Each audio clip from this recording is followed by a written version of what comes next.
A note of warning. This podcast explores graphic and disturbing stories and includes strong language. It therefore may not be suitable for our young listeners or other folks who may find it disturbing. Hello and welcome to True Crime Daily, the podcast, bringing you high-profile and under-the-radar cases from across the country every week. Today is October 16th, 2019. I'm Billy Jensen, and this is Owen Michael. Hello. And with us is our guest this week, Scott Michaels, who runs the Dearly Departed Tours and Museum in Los Angeles. Scott, how are you doing? Great, thanks for asking. Welcome, me. Scott. And Scott, you were on my very first podcast, I believe back in 2012 with Michelle McNamara. Remember we did the... oh my gosh, and you called in. Yeah. That was it was called Shadow Pulp True Crime Radio Hour. Kidding. Oh, wow. And it was right, and we actually did it right across, and the tour in the museum is located right across from Hollywood Forever Cemetery, which is where everybody from Bugsy Siegel to Valentino, Johnny Ramone, Chris Cornell was just buried there. Mm-hmm. And that's actually where we did the podcast too. And wow. You couldn't, remember you couldn't leave your office. You was like, no, I can't leave the office. I was like, we're right down the street.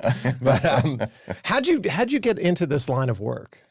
Well, I was impractical. I'd said yes to things I should have said no to, I suppose. I started out here in '94 to run a company called Graveline Tours, which was an old Cadillac hearse. It's sort of the granddaddy of the dark tourism tours. It was before really anyone was doing it.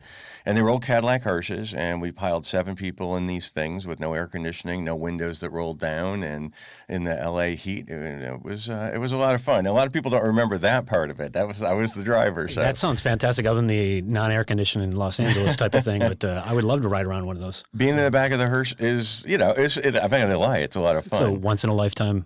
Well, okay.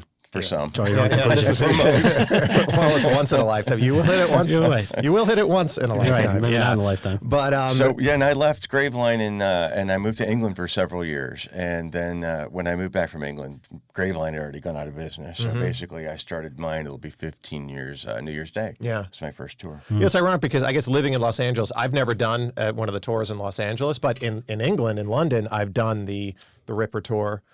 Which was actually very well done, and I also did a couple of their bus tours where they would show you just on haunted stuff and things like that. And it was just, I don't think you can get two better cities than London and Los Angeles to do those kind of tours. I think New York is just so clogged. Right. New York is more of a walking tour, I think. London would be too. I mean, I set up a tour, and I was going to start it with a tour company, but because of my visa status, I wasn't able to. But I put together a show business sort of tragic tour of London with a company. We did, Vivian Leigh, Judy Garland, Jimi Hendrix, and it was well done. But to get to here, when it takes you maybe 10 minutes to get to 3 locations, there it would take, probably an hour to get to 3. George Michael and Peter Sellers and all that business. So it was fun. I was thinking about putting together like a tube-to-tube walking tour, because I think it would be more appropriate for something like that, because it's London. People walk in London. So, and recently we had the Tarantino movie Once Upon a Time in Hollywood, and you acted as a consultant. You took him around to different places because you're a Sharon Tate expert, and of the Sharon Tate murders and the Manson murders. What was that like, working with Tarantino and showing him the places? And what were some of the things that you showed him that he didn't know? Yeah. Well, he saw my documentary. My writing partner, Mike Dorsey, and I did a documentary called The 6 Degrees of Helter Skelter. And it's something we did for weekends. We released it probably 10 years ago, and on those pay for, every time you sell one, they print it. What do you call that? Anyway, eventually it was released, and then they called me in, and he had it on his desk. And that was pretty cool. I figured, I got the text from one of the people that works for me saying, Tarantino's people want to meet with you. So I figured it'd be the room full of 20 people. And it was just, they introduced me, and he shut the door, and we talked for about an hour about the minutia of the case. And we all knew pretty much what's going on with it, and the myth of Helter Skelter, or they blown out of proportion, bit of Helter Skelter. And but he really glommed onto the weirdo little facts, because he had already probably had in his mind what he wanted done, but the little sort of nerdy facts. What kind of nerdy facts did he glom onto? Well, like one of the things that I told him that ended up in the film was that I interviewed Mark Lindsay from Paul Revere and the Raiders a few years prior. And he told me, he lived in the house on Cielo Drive with Terry Melcher. And then Candace Bergen moved in, his girlfriend, and then he moved out. So and I asked him about living on Cielo. And he said, well, Manson was always around. The first time I met him, he was on my kitchen floor. And this is like 2 years before the murders. So anyway, Mark Lindsay told me that they wrote Him or Me and Good Times. I think that's the name of the song. Good Thing Baby or something? Good Thing. Good Thing. Good Thing. That's what it is. And they wrote them on the piano. And that was like one of those facts because the house was furnished. So the same furniture that was in the room, the same piano that they composed that song on was probably 10 feet from Sharon Tate and Jay Seaborn when they were murdered. And that just gives a whole different angle to that song. And that's not that he took that fact then that you gave him and he turned that into the biggest song in the movie. Right. Because that was almost as if Stuck in the Middle with You, the way he, not as graphic, but that was like a centerpiece in the movie because it's them dancing and everything. So I think between that and like it's the contrast the Bravo of it as song. well, Yeah, too. exactly. I did not know that it was written. I knew that they were using in the commercials. They were using the Mamas and the Papas song, Straight which is Shooter. another thing he got from me. Oh, really? Yeah, because I knew what the sheet music on the piano was, and it's funny because I told him, it was Straight Shooter and then Pomp and Circumstance was the other piece of sheet music, and so I don't know if Abigail Folger ever played the piano like they showed her, but I did look closely at the piano. You could see the P.O. from Pomp and Circumstance on the sheet music, so it was weird facts like that. One of the shoots was at Sebring's salon, and he pulled me aside and he says, "What's the name of the book that Abigail Folger was reading, in bed when she was, when Susan Atkins approached her?" And I was like, that's my thing. I went to the library, 20 years ago to get their phone numbers from an old phone book because that's what I wanted to know. So those are exactly the kind of facts that he gravitated towards. That's great. So we got on really well. So you can definitely check that out. So what tours do you have upcoming? Well, because it's a Halloween time, we do have a horror movie locations tour, which isn't quite on theme with what we do, but it kind of is too. But I recently launched the what I call the Horrific Homicide Tour, and it's the true crime stories of LA, and within sort of a 5-mile radius of my shop, there are several, a shocking amount of beheadings and chainsaws and plane crashes and drownings, all within the very close East proximity. Hollywood area there. Yeah, east all the way up to West Hollywood to the Viper Room, not including the Viper Room, but to that area. So, and I'm really proud of that one. We also have a couple of events coming up at the shop. I wrote a book a few years ago about the Rocky Horror Picture Show, so we're having some people in to talk about it at the shop next week. So it's exciting to actually take this weirdo knowledge and do something with it. Yeah, the timing in this time of the year is probably kind of peak season for you as well, huh? It is, yeah. Halloween is our Christmas. Yeah, I believe it. So, like you were saying, it's mid-October, Halloween is approaching, and we're getting into that spooky season. So we're actually going to record an extra segment and dig deeper into your work and some of the stuff that you've got at the museum that you go on the tour. But for this week in current news, a random railroad agent takes out a stun-gun-wielding man who drove his truck into a Nebraska Chick-fil-A. 3 women are accused of staging a fight club in an assisted living facility in North Carolina, but first, an Uber driver is acquitted after shooting a passenger 6 times in his passenger seat. Owen, what's going on in Denver? An update out of Denver where a rideshare driver was arrested and charged with murder after shooting at a passenger 10 times last year. Last Thursday, a Denver jury found Michael Hancock not guilty of murder after 12 hours of deliberation, according to the Denver Post. Hyun Kim, 45 years old, called for a ride in the early morning hours of Friday, June 1st last year after he'd been drinking with friends at a karaoke bar. Michael Hancock, 31, picked him up for the 2-mile drive home. Hancock testified that Kim was extremely intoxicated, said he made unwanted sexual advances toward him, touched his leg several times, even after he told Kim to stop. Hancock says Kim tried to grab the steering wheel, grab the shifter, tried to grab the ignition, was being difficult. Hancock says he told Kim he was going to basically drop him off right after that. He pulls over on the side of the freeway off to Interstate 25, and as he got out of the car, basically he's trying to forcibly remove his passenger. Says Kim grabbed him and pulled his dreadlocks. So Hancock allegedly, or he admits to pulling out a semi-automatic handgun that he had. He walked around to the passenger side and fired 10 times, striking Kim 6 times. Prosecutor said Kim was extremely drunk. He had a blood alcohol content level of 0.308, which is It's very high. very I think intoxicating. it's 3 times they said the legal amount. Indeed, it's that's a lot of booze in your system.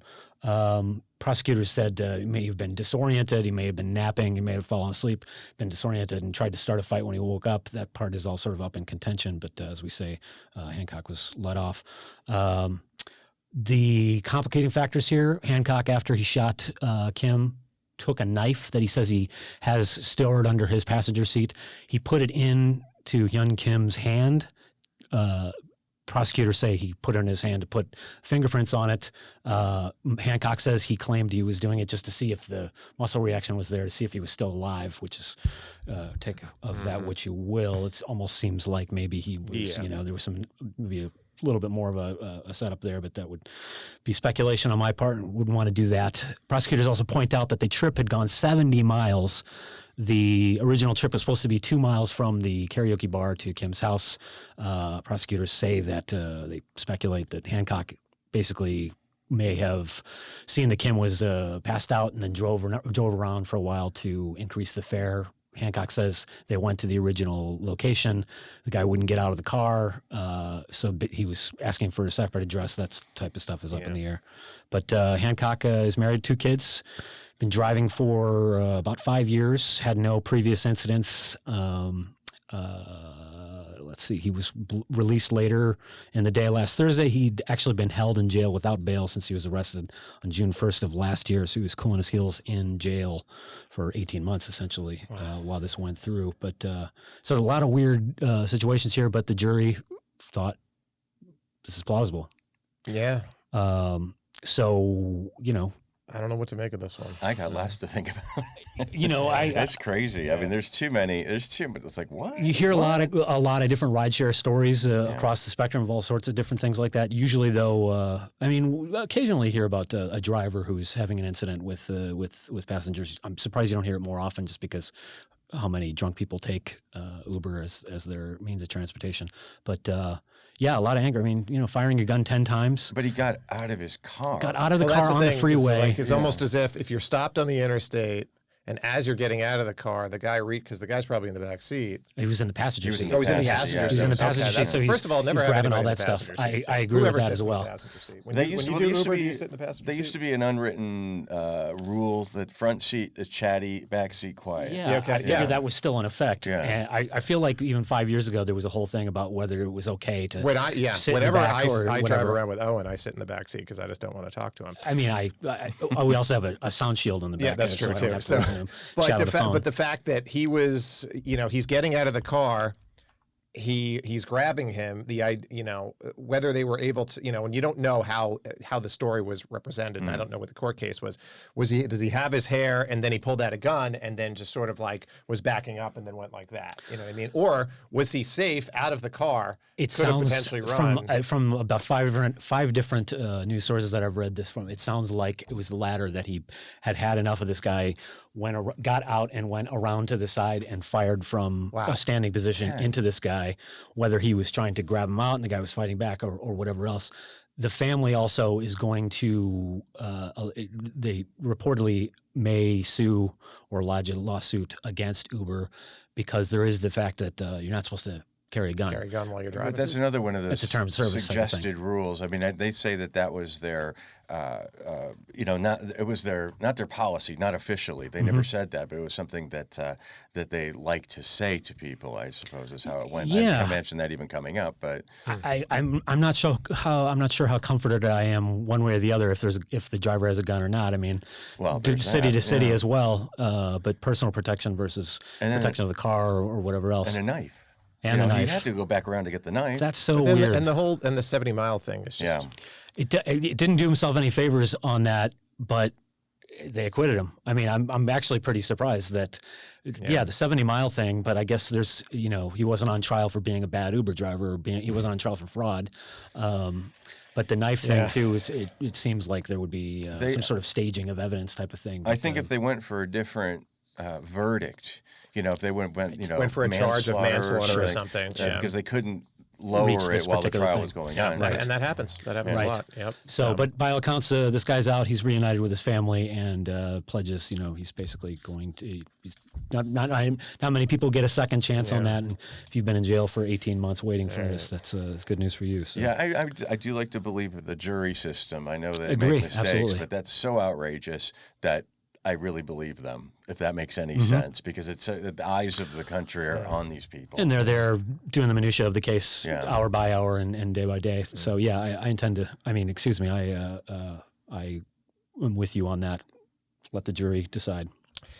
All right, so we're going to go to a Chick-fil-A in us to Nebraska. It was an intense scene at a Chick-fil-A restaurant in Nebraska last week as witnesses watched a man get kicked out of the restaurant after a violent outburst. And he then drove his pickup truck straight into the restaurant. He threatened people with a stun gun, and before he was actually shot dead by a railroad agent. The truck basically it drove into the standing area where you're waiting to, And he right in backed front up of the into it. right in front of the cash register. Essentially, it's a good thing no one was hurt because it could have run. So the Lincoln Journal-Star in Nebraska reports last Tuesday at the South Point Pavilion's location in Lincoln at about 1 p.m. Witnesses say Joe Cimino, 48 years old, was acting erratically. One employee said he was yelling, "It's just an effing sandwich." Cimino reportedly flipped over tables and threw other customers' food. A customer eating lunch with his wife in the restaurant tackled Cimino. I went to college with a guy named Joe Cimino. And he's the age actually. It actually matches up. I don't have a photo of the guy. Do you not have a photo of him? There's one photo. They think that he, as we get into the story, they think that he basically opened a Twitter account the day before this happened and had posted some stuff on YouTube. They have kind of a photo of the guy, but it's not confirmed, so there's not a lot of imagery that we can associate with. All right, this. then this guy has got a Facebook Nebraska page, so. and Kentucky. I mean, excuse me. Where'd you go? Kansas? No, this was in Boston. This is undergrad. This was in Boston. This is undergrad. It's a big country. Customer eating lunch with his wife in the restaurant tackled Cimino and forced him outside. Then Cimino got into his 2018 Dodge pickup truck and backed it through a bank of windows on one of the walls of the building, ending up in the order area. Police say Cimino got in the truck and started waving around that stun gun.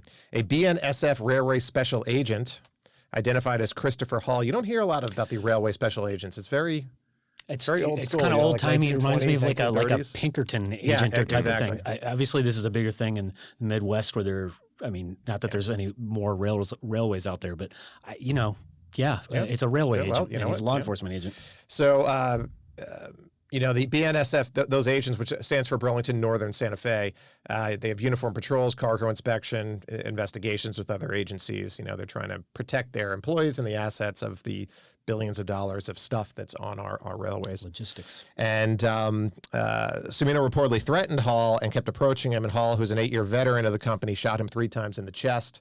Then he performed CPR on Cimino, but Cimino died at the scene. Tox reports are pending. Cimino had registered his truck in Lincoln in July.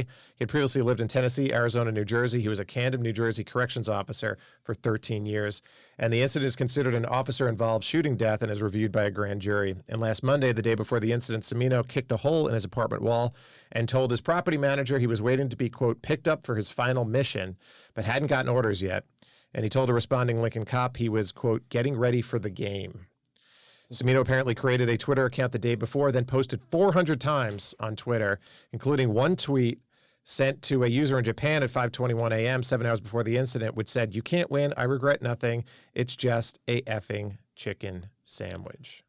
Well, speaking of which, I don't think this guy was motivated by that, but you may recall that there was a major chicken sandwich story about 6 weeks ago, sweeping the country. Yes. Everybody could not get quick enough to the chicken sandwich at Popeyes restaurants. Yeah, remember that? They were selling them on eBay. Yes, selling them on exactly. eBay. Yeah, and yeah. in fact, I looked this week because I actually did not get swept up in that. I didn't get to try the chicken sandwich that I heard nothing but great things. They still don't have them in the restaurants. It was easily 6 weeks ago. Mm-hmm. That is neither here nor there. When this guy at least twice or 3 times references it's just a chicken sandwich, who knows this, if you've been wearing his tinfoil hat, thankfully no one else was major injured in this. This is such a random thing. We've all dealt with people, unpleasant customers and places of business and things like that. But A, for one guy to drive into a place, B, a law enforcement agent, you never know. Yeah. You hear stories about off-duty cops and other people like that, but a railway agent, that's a stroke of good luck, I suppose. Well, yeah, in LA they have the officers at schools are also treated as officers of the law, and I've seen that sort of situation too, where they got involved with things on the street, in protection of their school ultimately. But yeah, they are given the power to do that sort of thing. I don't know this. I mean, I don't know. Before it seemed like we were brought up. I don't know how old this guy was. It's 48. So. 48, because we were brought up to sort of chill, and now, but we know what it's like to sort of want to go over the edge when you go someplace. It's like the third time and they're out of something. You just want to, it's a bit of an overreaction, but we're given the tools to deal with that. Yeah. Some people just fry it out. We see a lot of there's a lot of coming in through True Crime Daily. We see a lot of fast food shenanigans, and a lot of it is just people. There's a lot of rage there. There's a lot of phones out there now. There's a lot of phones too. But so I do feel like the national temperature has gone up a little bit. I think the temperature has gone up. I think there's always fights. The guy that's freaking out because they didn't put his chicken nugget sauce in, which happens a lot. I understand that those people. But you're mildly well adjusted. But I'm well adjusted, and I'll say, you know what? I'll just I'll go home and I'll put mustard on them, and it'll be fine. So that's a well-adjusted way to go. Thank you. Fortunately, this is one of those instances where a good guy with a gun stopped this situation. But I mean, he doesn't. It seems to me that, and I'm not at all anti-gun, but it seems to me that should be one of the things people are taught is how to shoot low. It's always this guy had a taser, and tasers will mess you up, but and they could kill you technically. Sure. But it just seems like people always go for the kill shot. I guess what you're supposed to do. If you're going to use it, you're supposed to. I imagine that there's probably some law enforcement standards as far as like if you're not aiming for center mass, which is we want you to shoot 100 times and hit it 99 times. Yeah. No, that's what they're and then plus if you're not shooting at center mass or you're shooting for the leg or something like that, you're more likely to miss and then hit somebody else or hit some other property damage. So I'm sure law enforcement agency wise, they have gone over that thousands of ways, but have determined that the best thing to do is to do this. Yep. But yeah, it is unfortunate. I mean, it sounds like the guy had a kind of a psychic break. He was a former corrections officer back in New Jersey, so he's got a law enforcement background himself. That's neither here nor there. Like I said, with this BNSF agent, there's only 5 of those guys licensed in the entire state of Nebraska, and then it varies from state to state. So it just so happened that this guy was in that particular spot. He was in line. Yeah, he was in the drive-through. He actually got out and he went to help the situation. So I mean, he was behaving erratically. It just seemed. I wonder how far it would have gone. Yeah. If he had already gone through the restaurant and was throwing people's food around. Yeah. Like when does it stop? If somebody doesn't stop him, when does it stop? Somebody drives their truck or their car into your thing. That's kind of assault with a deadly weapon. This person's clearly not in the right mind. You're right. All right. So. Well, we're going to have to break Tyler Durden's rule right now, Owen. Well, what's going on in North Carolina? We can talk about this one. 3 women in North Carolina who worked in an assisted living facility have been charged with assaulting disabled persons. This is Tanisha Jordan, 26 years old, Tanisha Tyson, 20 years old, and Marilyn McKee, 32 years old. They're accused of witnessing fights between at least 2 residents and allowing them to proceed without intervening. And on at least one occasion, they recorded video of a fight between 2 women in their 70s with dementia in one of their rooms. 3 women allegedly watched, recorded, and egged on the participants. The Winston-Salem Journal says police received reports of abuse at the Danby House facility in Winston-Salem area in June. This facility claims to specialize in assisted living services for those with memory issues like Alzheimer's and dementia and those kinds of things. Investigators found employees were allowing and encouraging patients to fight. One employee allegedly also assaulted a patient or residents by shoving them in a room. The Winston-Salem Journal reports that in one recording, one of the women in the fight is heard saying, one of the 2 women with dementia in her 70s was saying, "Let go, help me, let go." While no one intervenes, nobody breaks it up. One of the suspects tells her, "Stop screaming," expletive. and this is recorded. The other resident reportedly begins choking her while one of the suspects tells her to punch her in the face. The woman being choked, she was reportedly turning red in the face. She allegedly then bit the other woman. One of the suspects is heard making sure that somebody's recording the incident and tells her to send her the video. That video was then shared on social media, according to the state report on the incident. In at least one other incident, where the woman being choked reportedly attacked a third woman. The 3 suspects were allegedly present and reportedly shoved her into a room, turned off the lights. Elder abuse allegation there. Investigators say there was little or no training of staff at this facility. Employees had not been giving medication to residents as prescribed by their doctors. They are accused of missing medications, not just these 3, but staff, including treatments for fluid buildup, Alzheimer's disease, depression, and high blood pressure medicine, among others, which, you can imagine that's quality of life type stuff. It's also medically necessary. Yeah, and then the 3 suspects are fired after the allegations come to light in June, but the place isn't shut down. In August, North Carolina Department of Health and Human Services ordered the Danby House to just stop taking in new residents. And I can understand that you don't want, it's very hard to get somebody from one place to another place, but and that restriction is still standing, but there's still people at that facility. Hopefully they're being watched like a hawk. All 3 suspects are scheduled to appear in court in November, and if convicted, they would face a maximum penalty of 150 days in jail. Plus fines. Yeah. So, the penalty is obviously that would be, it sounds just, but the suffering here and the indignity of treating people like this is sort of like a nightmare. Many people have older relatives in assisted living facilities. Monsters. Yeah, these people are monsters. And you hear horror stories like this, and this is one of them. But it's sort of like, my goodness, what are you doing in this business if you can't be a humane? I mean, they're probably, I don't know their circumstances, but they're probably low-level employees. They're probably not paid very much, and they're probably, because they don't administer. Nurses administer medication, not low-level employees. Right. So, and I'm just assuming that that's the case. So they're probably bored. They're tired of going home with stuff under their fingernails that they have to deal with, and just no excuse for they're monsters.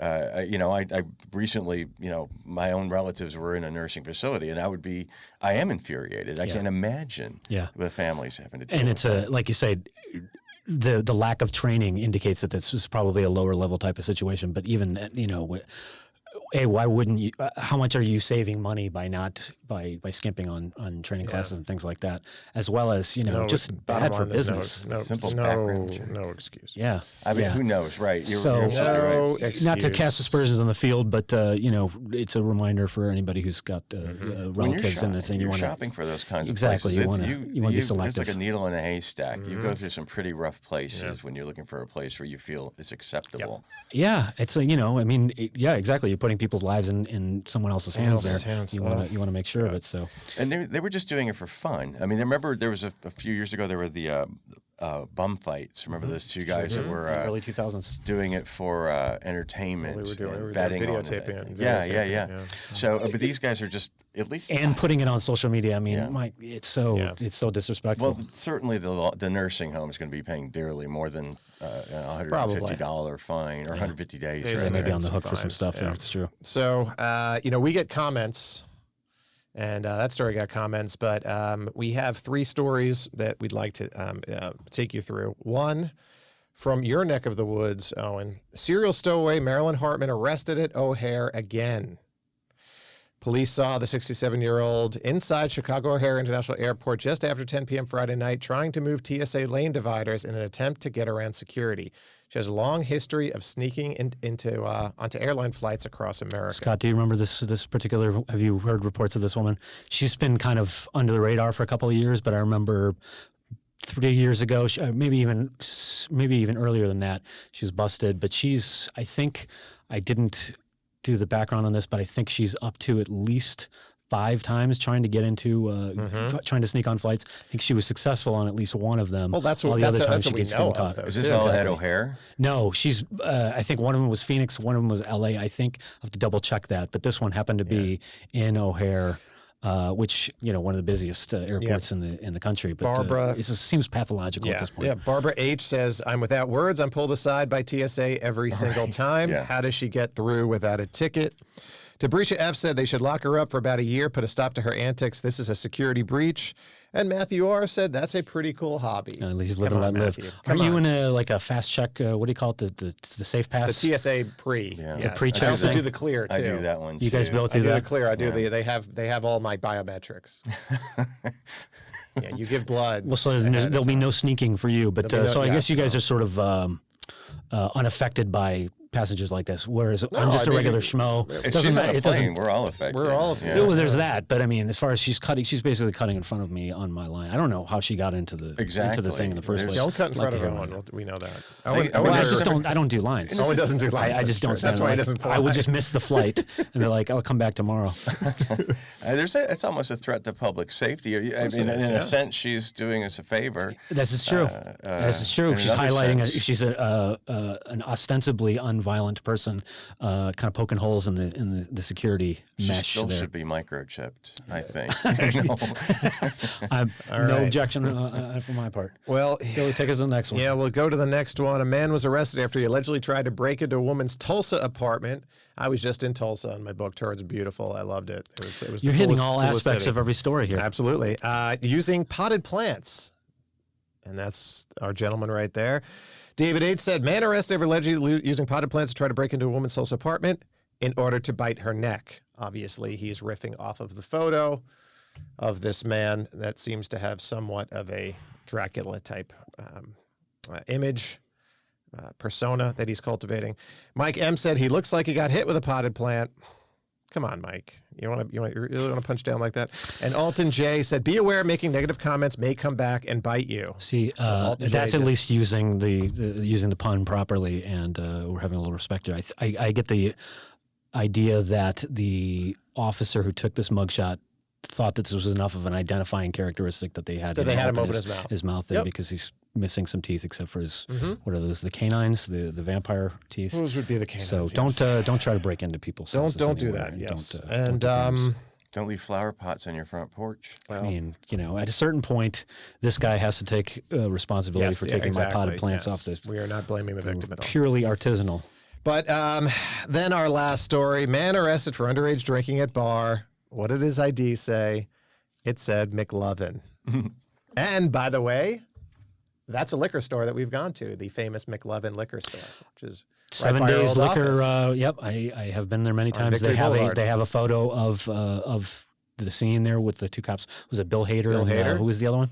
Was it Rogan or no? I don't think Yeah, it was Rogan. It was yeah, Bill it was Hader Seth and Rogan, Rogen. It's a photo of them at the thing, and they've got some other stuff. But yeah, that's just right down the block. in Yes, case it you- is. Yeah. it's When a an officer asked for his classic ID, scene. he allegedly flipped through his wallet, and the officer spotted the fake. According to police, he had a fake Hawaii ID with the name McLovin. The card lists a birth date of June 3rd, 1981. Which we should also say, just in case you have no idea what we're talking about, there's a movie called Superbad where the plot of the story is a bunch of high school kids are trying to basically procure Be high alcohol school and lose their kids. value, Yeah. all those Yeah, kinds of things. all the fun and stuff. one of the characters gets himself a Hawaii ID with the single name McLovin, which I'm sure you knew, but I'm telling you, listener, Who just in was an case. organ donor, if I do remember Of course, correctly. he was responsible. Andrea H. said, I feel if you can die for our country and go to prison, then alcohol is fine by me, which is what I've always said. You know, you can said that before. elect your president. That president can make you go to war, but you can't drink before you go to the war. That's weird. It's just weird to me. Sorry. Technically, you're an adult at 18. Who the hell am I to tell you it is wrong? Eric C. said, we need thugs like these off the streets. And Sarah A. said, I think my favorite part is that the guy thinks he could actually pass for 38. Yeah, he's a little on the young side there, but that was, I believe, June 3rd, 1981 was a direct movie reference too, and as several people pointed out, you can go online and get one of these things for I yourself. think so. If you'd like to make This was not an idea. Yeah, this He is not wasn't really like, trying I don't to get think away he with went it. into the back room of a place and said, I'm going to get a McLovin ID. I think he purchased it. Yeah, you can buy that kind of thing. So anyway, that's our show for this week. Thank you, Scott Michaels, for being our guest this week. Thank you, Where Scott. can our viewers and listeners find out about you and your tours? We're dearlydepartedtours.com. is the website. Gotcha. And we're going to include your details in the descriptions of the podcast and in our YouTube video. You can find our content on Spotify, iTunes, Stitcher, and Google Play, and on YouTube. And get updates and subscribe to our newsletter at truecrimedaily.com. And until next week, this is True Crime Daily, the podcast, reminding you, Do not do crimes.